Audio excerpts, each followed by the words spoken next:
Okay, this is actually pretty awesome. I've got one of my bioethanol burning tins down there. I've got the same pot stand, or bent bit of metal that I've used for my wood gas stove. So essentially the assembly is more or less the same as I did for my wood gas stove cooking. You can hear the water boiling in the steamer.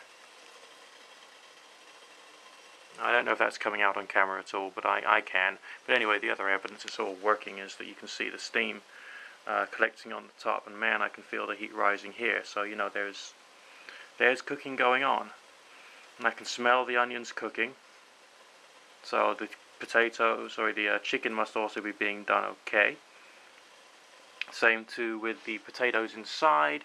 So I'm going to have a really rather good off-grid lunch. So no extra power is being used. Okay, I'm using my homemade bioethanol, which was made in my on-grid distiller, so I have to use electricity to help make it.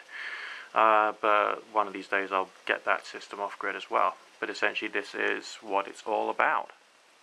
Now I'm cooking at the moment off-grid. No mains electricity is being used, no mains gas is being used.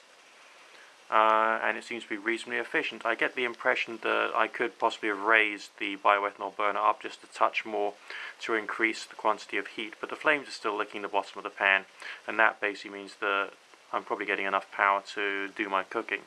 The only issue now is, have I put enough fuel in the can to be able to complete the cooking process? Now if I haven't, I've got another can, a cold can, which I can then put some more bioethanol in and set the whole thing going again after I've taken that one particular can out,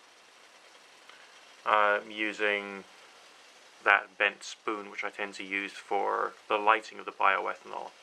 The way that you light it is that you dip the handle of the metal spoon into the liquid, you take it out, you light the tip of the spoon which has the wet alcohol on it.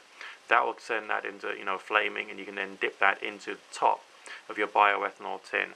That will do it. Okay, so lighting is pretty easy. Okay, and very cheap. It's not like when you're doing wood gas and you've got to either buy tea light candles or you've got to use hand sanitizer and the rest of it to get it going.